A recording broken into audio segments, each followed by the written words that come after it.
Hi, my name is Carla.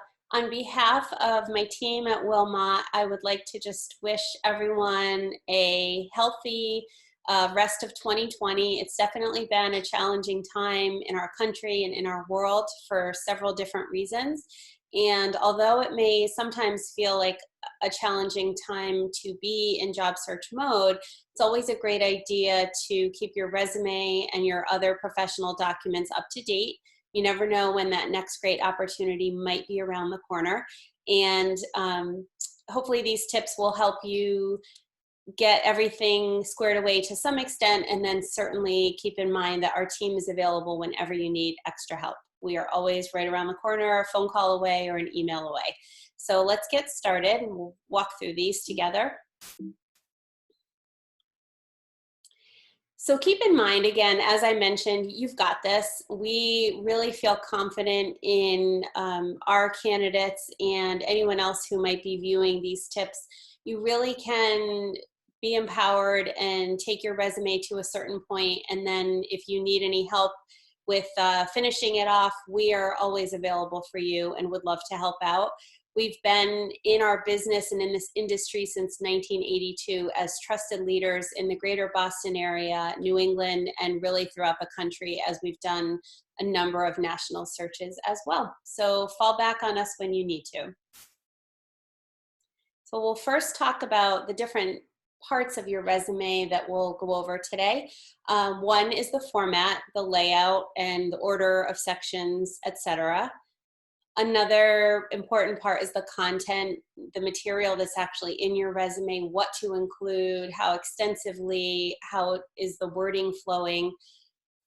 We'll also talk about proofreading. That is such a critical part. You don't want to take all this time to lay out the right format, get the right content in there, and then have some typos or other inconsistencies slip through that could have been avoided had you taken that extra step of proofreading. We'll also talk about how your resume can connect to LinkedIn. We won't go into too much detail in this particular video about LinkedIn itself, but certainly there's a nice tie-in between your resume and your LinkedIn profile, so we'll cover that briefly. And then also the importance of simply keeping your resume and your other professional documents updated as you go through your career. So in terms of format, you will probably see a variety of documents, types of documents out there, but really the gold standard and the safest bet is to keep a version of your resume in Microsoft Word and or a PDF. There's also a lot of situations where people might question if it's okay to go over one page, if it's okay to go over 2 pages. We really feel strongly, and this is the industry standard, that 1 page is ideal, but certainly if you've gotten to a certain stage of your career where that's not possible, 2 pages is also still very acceptable. There are rare exceptions where a resume might go beyond 2 pages, but if you're struggling to keep it to 2 pages, it's also very possible that it would help to go back and kind of clean house on some older, more outdated information that could be either eliminated or made more concise. Think about it in terms of your closet. If you go out shopping and you're buying new clothing and you're adding it to your closet year after year, but not really ever removing either to throw away or donate older clothing, then eventually it won't all fit. So try to keep that resume to 1 page if possible, 2 pages max. In terms of margins, it's nice to have a 1-inch margin around your entire document if you can. That makes a nice visual presentation, and it also ensures that if someone on the receiving end is printing it or it's going through a certain type of system, nothing will be cut off. The absolute smallest margin that you should have is 1/2 inch, but again, the closer you can get to 1 inch is ideal. Font size and style should really stay somewhere between 10 and 12, except for your name at the top. And then as far as the style goes, it's nice to have some very basic, clean clean type of font that does not have a lot of fancy edges or curls to it. Two really common, great, ideal fonts for resumes are either Arial or Calibri, but there are some others. If you have a chance to Google, you can just do a quick search on some of the most recommended font styles for resumes. Keep it clean and streamlined. It's tempting to want to use a lot of text boxes or columns or, some fancy setup, but really in some cases that can cause some challenges in terms of being able to fit all the right content that you want to include in your resume. And it also can be tricky sometimes when passing through applicant tracking systems. So the more basic and streamlined and clean looking your resume can be, the better. And then your LinkedIn profile is really that location where you can be a bit more creative when needed. So the primary versions of resume are chronological, functional, or a mix of the two. We will mostly talk today in terms of a chronological resume, and it's also a nice format in most cases for recruiters and hiring managers to be able to go through your resume and follow along in the order in which you held different roles. If you have questions about whether or not your resume should be presented in more of a functional format or a mixed format, those are the types of questions that we'd be happy to help you with through a discussion. So we'll talk about the order and flow of your resume in terms of the different sections that you would include on it, starting with your heading. Obviously would have your name. It's certainly acceptable at this point in time to not necessarily have your entire street address, but it's always great to have a city and a state, your phone number, your email address, and then a link to your LinkedIn profile. A nice way to start off resumes is with a summary. Typically, that should just be kind of a quick introduction at the top of your resume, and we'll get a little bit more into that on the next slide in terms of what should go into the summary. Then your professional experience, your education, your skills and or technical skills. So general skills might include things like languages or other professional skills that you've accumulated.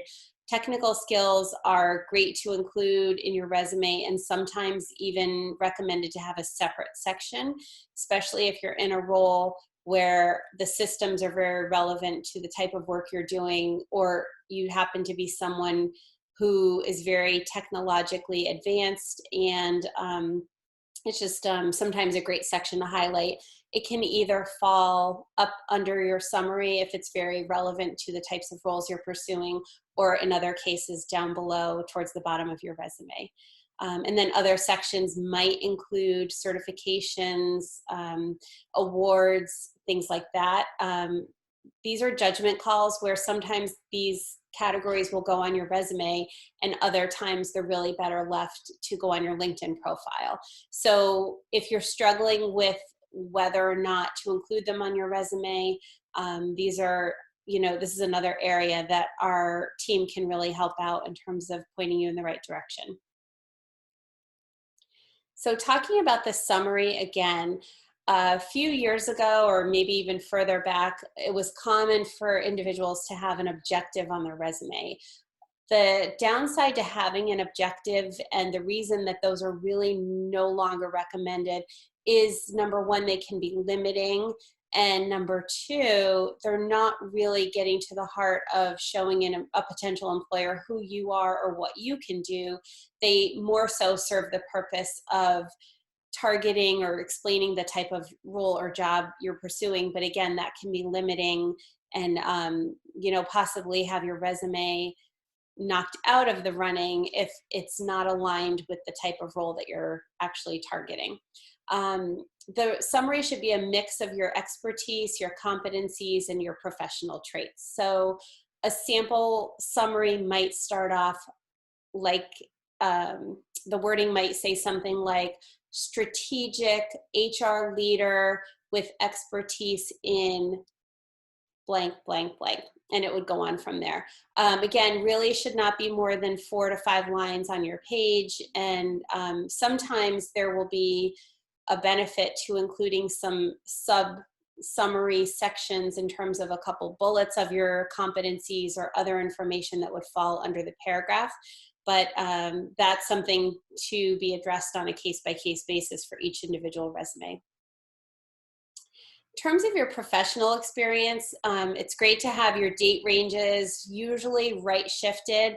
That allows a reader or a viewer to scan quickly down the right side of the page and piece together your progression from one job to the next. If you happen to have several different roles that you've held at the same organization, then it's great to have your company name, title, and a broad date range over to the right-hand side. And then as you list each role underneath that broader date range, you can put kind of a sub-date range with parentheses around it that explain how long and what dates you held each title within that company. But it's great to name the company as a broader umbrella in a resume section, and then the entire date range over to the right-hand side, so that when a recruiter or potential hiring manager is scanning your resume, they can really get a quick glance of exactly how many years you were with that organization. List your company name, location, and title or titles. It's also helpful sometimes to have a brief company overview. Oftentimes, recruiters can really benefit from getting a snapshot of not only what company you worked for, but the industry, the size, whether or not it was for-profit or nonprofit. So keep that information in mind and include it if you feel that it will help the direction you're headed in terms of the types of roles you're targeting. When you have your experience spelled out under each job title, make sure that you're leading your bullets with some strong action words, some good verbs like built, designed, created, led. Those are great ways to start off all of your bullet points. And then make sure that you're quantifying or including data and measurements where you can, whether or not those are percentages, dollars, time savings. Anything like that will really help in terms of showing a viewer how you had an impact in that role and how you made that role unique in terms of the time you were in it versus the person who may have been in it before you or after you. So if you contributed to a project where there was, some measurable results that you can demonstrate, certainly be sure to put that in there. Keep your wording concise, not only in terms of determining whether or not there's some excess detail that can be eliminated if it's not critical, but even words like a, the, an, or our are sometimes not necessary and can just kind of clog up space that you could be using for more critical terms and keywords. Lead with your accomplishment or achievement-oriented bullets first, and then follow with more bullets that I would consider job description type of bullets. So if you implemented a system or you implemented a new process, or if you led a team to certain results or certain deliverables, start with those types of bullets, and then down below those, you can certainly name a few bullets that are more generic and just simply explain what you were responsible for in that position. Another section, oops, I just went ahead briefly, but another section that you'll want to include is your education. Dates are optional, and it really depends on your level, whether or not the degree dates are critical or relevant in your particular search. And it's also great to list all of your degrees. If you happen to be someone who first took coursework, then pursued an associate's degree, then a bachelor's, then a master's, it's great to still list all of those so that a viewer, whether it's a recruiter or a hiring manager, can really get a sense of the hard work and the progression that you followed through your educational path. In your skills section, list any relevant skills and technical skills. And again, as I mentioned earlier, the placement of where those appear in your document really depends on the relevance of the types of roles you are pursuing. Additional information, also mentioned those a little bit earlier in this presentation, could include things like certifications or awards. It's no longer necessary, nor is it recommended to include a line that says references available upon request. That's pretty much assumed, and most recruiters or hiring managers who are looking at your resume will certainly know that it's acceptable to ask for references when they're needed. Make sure as you're going through the content of your resume, be sure that you've optimized it with keywords and you've aligned those keywords with the targeted roles that you're pursuing. So take a close look at the job description. Be careful not to embellish or include anything that's not, really accurate or truthful. But at the same time, make sure that you're boosting your resume by including any relevant key terms or keywords, key concepts that you notice in the job descriptions you're pursuing and that also resonate with you and are true to the work that you've done. Now that you've gotten your resume in great shape with the format and the content, the proofreading piece, again, as I mentioned earlier, is very important. So let's take a look at the list of things to check for. Certainly typos. Make sure that, every word that you've put in there is spelled accurately. Make sure that you've even checked over your own contact information, your phone number, your street address if you've included it, your email address. Definitely don't want to have typos there. Also, make sure that you don't have a lot of or any redundancy or duplication. So just double check that if you put a highlight or an achievement in your summary, is it really critical to repeat it down below in your work experience? If you've put systems usage throughout your work experience, do you need to repeat it in your technical skills section? So just kind of look through your resume for areas that you may have mentioned something too often. And if that's the case, it'll save you space and also make your resume more concise to modify or delete one of those redundancies. Check your margins and spacing, not only going back to the earlier rule I mentioned about your margins being somewhere between 1/2 inch and 1 inch, but also the spacing.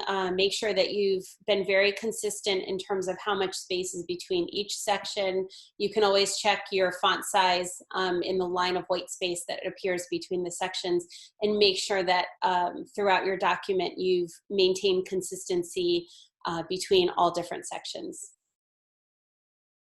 Also, same with the font. Make sure that if you've bolded your job titles, they're bolded throughout. If you've put them in italics, they're in italics throughout. Make sure that your font is consistent in terms of size. Maybe you started off trying to do your entire resume in a size 11 and realized that if you put it down to a size 10, you could fit it down to 1 page or could fit it down to 2 pages. Go back through and make sure that you adjusted the font size throughout the document. Read through your resume at least a few times over, both silently and out loud. That can really help with gauging and assessing your own effectiveness with word flow, the impact of your content, and how concise everything is. Make sure that if you have elected to put your resume onto 2 pages, that you have a natural page break between page 1 and page 2. It's ideal that if you've started a description of a specific role that you held, that you've been able to complete that from start to finish on the same page instead of going over into page 2 in the middle of an explanation of a job that you held. So just be careful of where that page breaks. And then be sure also to look for consistency with symbols. One example is hyphens. If you've used hyphens or dashes between your date ranges, make sure that if you've put spaces between the date and the hyphen, that those spaces occur throughout. If you haven't used spaces, then make sure they're not occurring throughout. And just make sure that, you know, if you've used the word and in certain places and the ampersand signal in other places, that that's consistent as well. So give yourself a really good opportunity to check through everything. Have a friend or trusted colleague look through it, family member, anyone who you can lean on for help.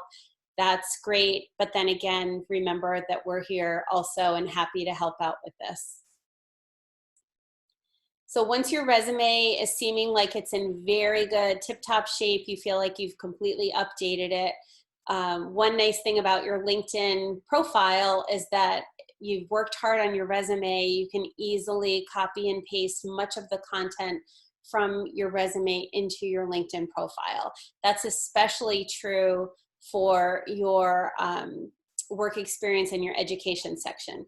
Possibly not as simple with your about section or other sections of your LinkedIn profile, but certainly this is true for the bulk of it. So take advantage of that and copy and paste any information that you feel would be relevant to transfer over from your resume to your LinkedIn profile. Be sure that you've added a professional photo and a background that's polished and professional. Make sure that your tagline or your headline, they're both the same thing, but referenced in these two different terms. Make sure that that's also impactful and gets to the heart of maybe what your expertise is and also what you're targeting without being worded as an objective. So you don't necessarily need to have your headline or your tagline match your current job title. Take advantage of the opportunity to think of something different to put here. It could be something as simple as strategic HR leader, or it could be something very specific to your skill set. But take a look at other LinkedIn profiles for ideas of effective taglines and headlines, and ask even some trusted colleagues or friends, you know, how do you see me? How do you describe me in just a few words? And that might help you come up with a really good one. The About section of your LinkedIn profile is one of the areas that is nice to have a little bit variation between your resume and the profile. So think about what you've come up with in your summary section of your resume, and then play around with a variation on that wording to fill in your About section. Your skills section, make sure that that's also completed in LinkedIn. Currently, LinkedIn allows up to 40 skills to be checked off. You may not opt to include that many, but just browsing through that skills section in LinkedIn can be really helpful in terms of sparking other ideas of, you know, things to highlight that you might not have even thought were important to mention. So take advantage of the LinkedIn skills section and make sure that you fill that out completely. LinkedIn is also a great place to add volunteerism and excess information that may not have fit on your resume or may not have been relevant or as appropriate to include on your resume. And as I mentioned earlier, this is not an easy time to be looking for a job. Certainly our firm has maintained and stayed engaged with our client companies on some great, excellent searches, but things are a little bit more challenging in the market than they might normally be. So take this opportunity to update and keep current all of your professional documents. Think about any new accomplishments or skills or training certifications, and make sure all of that's included on your documents. Make sure also, like I mentioned earlier with the analogy of the clothing closet, make sure to refresh or modify or even remove some really old, outdated information that's no longer as critical to your current or future career path. And then keep in mind that your next opportunity really can show up at any time, so you want to be ready for it. So stay tuned for more. This will be going onto our website under our resources section. You can access this video at any time. Keep in mind that we are also on Facebook, Twitter, and LinkedIn. And our team is here for you. We would love to help out. We'd love to connect with you, whether it's for now or future possibilities. We welcome the chance to meet you and stay in touch and provide any level of support that you might need. And we look forward to staying in touch. Thank you.